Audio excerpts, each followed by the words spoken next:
السلام علیکم اسٹوڈنٹ، شکریہ ہوں Nalanda open university BA part 1 subsidiary paper جو 2020 میں پوچھے گئے سوالوں کے جواب ہیں۔ 7 سوال مکمل ہو چکے ہیں، 8واں سوال آپ کے سامنے حاضر ہے۔ اس سے پہلے میری ایک ریکویسٹ ہے، ایک گزارش ہے آپ لوگوں سے کہ آپ لوگ اگر ویڈیو دیکھ رہے ہیں اور آپ لوگوں کے لیے کارآمد ہے تو ویڈیو کو لائک ضرور کریں۔ اگر نیو اسٹوڈنٹ ہیں تو آپ چینل کو سبسکرائب کر لیں اور بیل آئیکن پریس کر لیں۔ سوال دیکھیے، راجندر سنگھ بیدی کے افسانہ لمس کا جائزہ لیجیے۔ یہ 8واں سوال ہے۔ اب 2 سوال سبسیڈری پیپر سے باقی رہ گیا ہے جس کو میں انشاءاللہ تعالی مکمل کر دوں گی۔ جواب دیکھیے، یہ افسانہ طبقاتی کشمکش پر مبنی ہے۔ سرجیو رام کا مجسمہ کی نقاب کشائی کے موقع پر زبردست ہجوم ہے۔ سرجیو رام کے مجسمہ کے پتھر پر لکھا ہے سرجیو رام 1862 سے 1931 تک ایک بڑا سخی اور آدم دوست مجسمہ جانتے ہیں نا، بت کی نقاب کشائی ایک ضعیف العمر نواب صاحب کرتے ہیں جن کے بارے میں ہجوم قیاس آرائی کرتا ہے ایک یہ بھی جلد ہی مجسمہ بن جائیں گے۔ ہجوم سرجیو رام کے بعد بھی ہجوم وہیں کھڑا رہتا ہے جسے سیوا سمیتی کے کارکن ہٹانے کی کوشش کرتے ہیں۔ وہ اس بت کو چھونے کی کوشش کرتے ہیں اور جب بت کے پاؤں ہو جاتے ہیں تو وہ اطمینان کے ساتھ اپنے اپنے کام پر چلے جاتے ہیں۔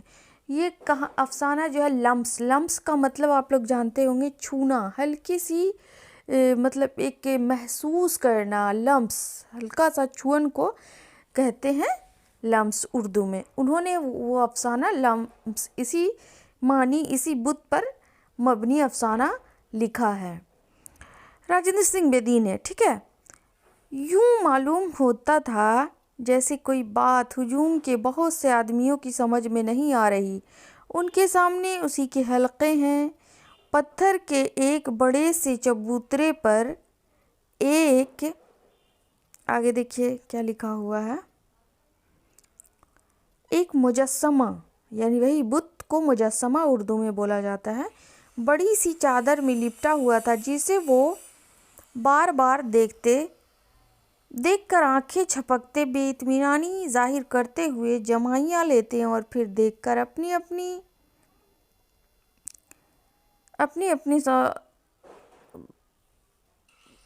کیا لکھا وسعت کے مطابق سمجھنے کی کوشش کرتے۔ ٹھنڈی سڑک روزمرہ کی طرح دھوپ میں لپٹی ہوئی تھی۔ ایک جگہ دو رویہ پیپل، شیشم، کروٹین، چیل اور املتاست کے درخت سڑک پر جھکے ہوئے تھے اور ان کے خزاں زدہ پتوں میں سے سورج کی کرنیں چھن چھن کر آتی ہیں۔ نقاب کشائی یہاں پر جائزہ لینے کے لیے بولا گیا ہے۔ میں نے اس تھوڑے سے افسانے کا پہلو بھی آپ کے سامنے پیش کیا ہے۔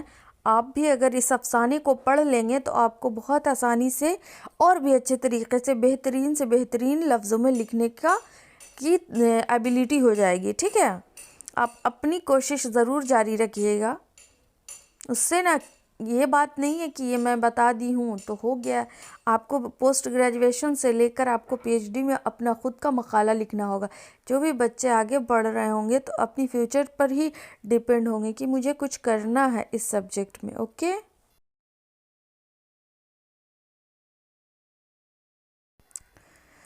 نقاب کشائی کی رسم دیکھنے کے لیے ایک اچھا خاصا ہجوم اکٹھا ہو گیا جس کا ایک حصہ زیادہ حرکت میں آ گیا تھا۔ فضا میں ہو کا ایک تلدر پیدا ہوا جس صوفی تغزل بھی ہجوم کے وسط میں سے سانپ آیا کی آواز سے آتش بازی کا سا ایک انار چھوڑا اور بظاہر شیرانی بکھر گیا، لیکن دائیں بائیں سے ہاتھی آیا کے لایانی نعروں سے پھر لوگ جمع ہو گئے۔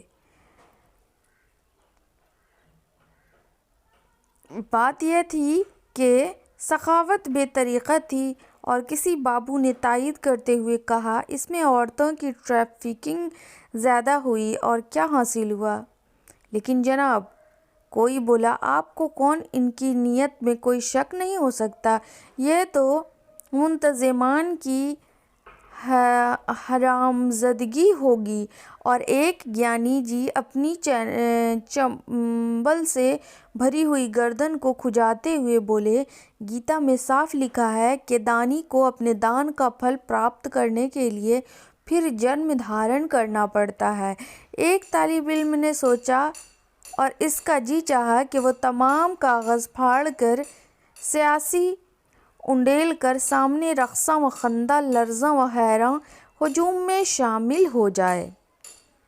بڑے زور سے چیخے اور کہے، ہمیں اس جیومیٹری ایک میتھمیٹک کا ایک میتھس ہے نا، جس کو جیومیتی بھی کہتے ہیں، اس کے بارے میں بول رہا ہے۔ جیومیٹری کا فائدہ ہی کیا، شور مچاونے اہل وطن، اور فقط شور اور کان پٹری آواز سنائی نہ دے۔ صاحب سپرنٹنڈنٹ نے زور زور سے کچھ ہاتھ گھنٹی پر مارے، لیکن گھنٹی کی آواز بھی شور میں حل ہو کر رہ گئی۔ دبلے پتلے،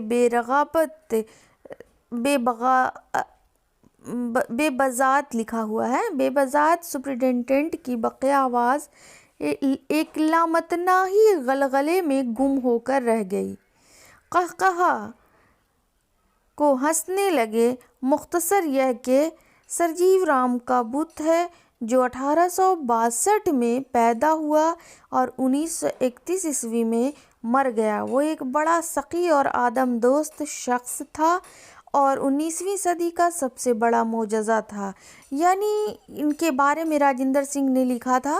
اب دیکھیے، راجندر سنگھ بیدی کے افسانوں کا مطالعہ کے بعد اندازہ ہوتا ہے کہ بیدی بقول سعادت حسن منٹو لکھنے سے پہلے سوچتے ہیں اور لکھنے کے بعد سوچتے ہیں، جس کا یہ نتیجہ ہوتا ہے کہ بیدی کے افسانوں میں فنی پہلو داری، نفسیاتی گہرائی اور سماجی تقاضوں کی گہرائیاں ہوتی ہیں۔ مطلب جو سعادت حسن منٹو اس زمانے میں جو رائٹر تھے، انہوں نے نفسیاتی افسانے بہت سارے لکھے، اور اس کے برعکس انہوں نے بھی لکھا، لیکن ان میں بہت ہی گہرائی تھی۔ وہ اپنی نفسیاتی جنسی پہلو کو جو اگر ظاہر کرتے تھے تو بڑے ہی پوشیدہ طور پر کرتے تھے، نہ کہ بہت زیادہ شور کرتے ہوئے، اور کھلے لفظوں میں ان کی بات نہیں تھی۔ جتنی بار پڑھا جائے، معنویت، تحریر اور فکر و فن کے نئے نئے جہات سامنے آتے ہیں۔ تو یہ تھا راجندر سنگھ بیدی کا افسانہ لمس کا جائزہ لیا گیا۔ اب آگے 2 کوشچن لے کر جلد ہی حاضر ہوں گی، اس کو تمام کر دوں گی۔ دسمبر سے بچے کا ایگزام ہے۔ بچوں سے میری دل سے ہی خواہش ہے کہ مجھے سپورٹ کریں اور میری حوصلہ افزائی کریں۔ ملتی ہوں نیکسٹ ویڈیو میں۔ اللہ